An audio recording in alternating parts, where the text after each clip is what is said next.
Hey, thanks for joining me. So today we're going to listen to Like a Virgin start to finish. I've never heard this album, I've never owned this album, I've never seen this album, it's just true.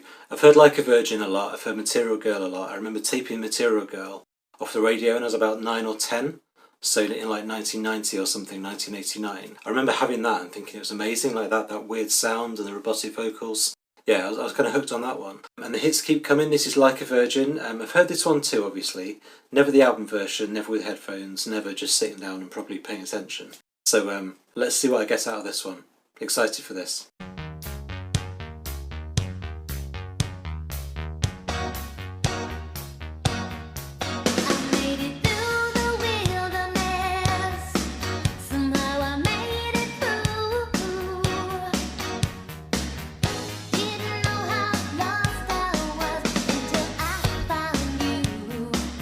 Drums again are killer drums. And that voice, oh.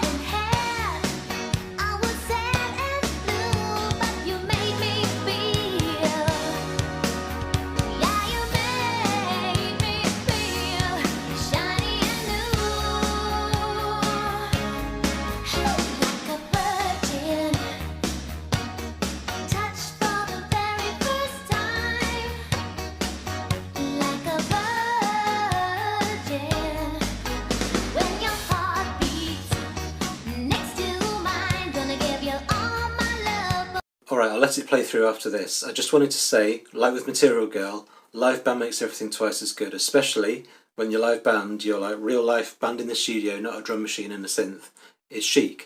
That helps, like if they're that good. Obviously the first album was great too, and not everything needs a live drummer and everything, you know, synths and drum machines have made lots of good music. But for me, it's making these pop a bit more, it's just making everything sound great. Second thing, I'm an absolute moron. I've only just got the link between her name being Madonna and the album being called Like a Virgin.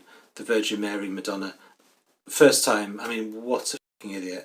I'm sitting here looking at the album cover on Tidal, it literally says Madonna with the word Virgin under it. I'm like, oh yeah, okay, that makes sense now. I'm gonna give you all my love, boy.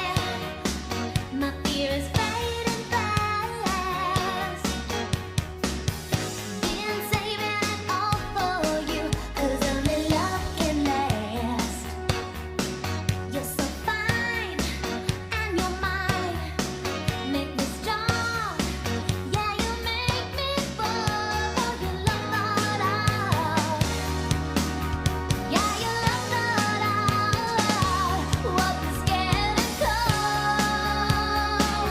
Let me count the rhythm in this. Like a virgin, hey, touch for the very first time. Like a virgin. It is 4/4. With your heartbeat next to mine.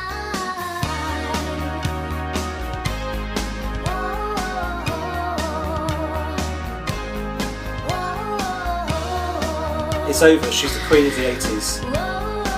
That's the best bit in any pop song. I mean, let's get back to that.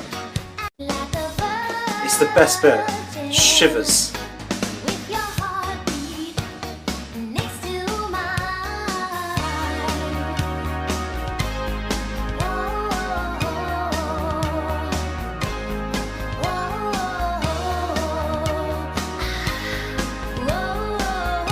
You know when I said that the songwriting of the last track, Angel, didn't quite grab me?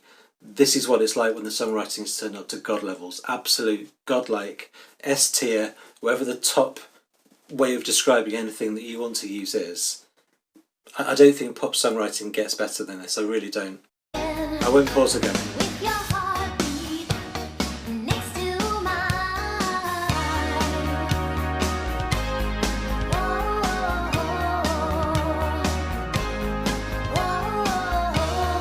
Those vocals, again, it's great. Getting breaths as well.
don't think I've really heard those ad-libs before. This is new to me.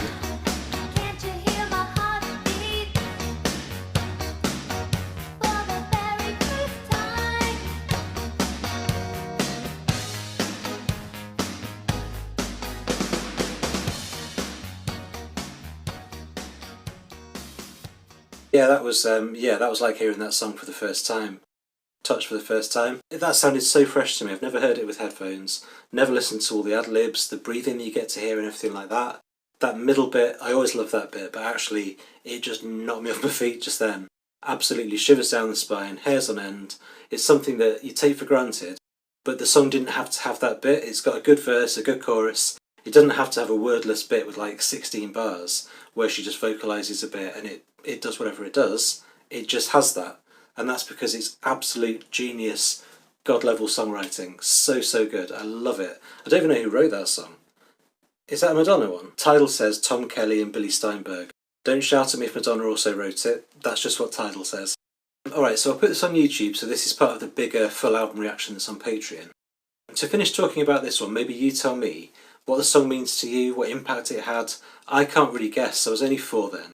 This song's not had an impact on me apart from me just thinking it's a really good song. And it needs that, because without, like, obviously you've got the image, you've got the statement of it, you've got the shocking nature of it all. That's so important, but if the song was crap, no one would be listening to it now, and they are, because it's not. So, why else is it good? What does it mean to you? Talk me through it. And lastly, anyone that's seen Reservoir Dogs, what's your view on Quentin Tarantino's interpretation of the lyrics? I'm not going to go through that here, but that's a nice moment for this song in another bit of pop culture. So feedback to me, tell me what you think. Full album reaction on Patreon. Thanks. Oh, this is a gorgeous song.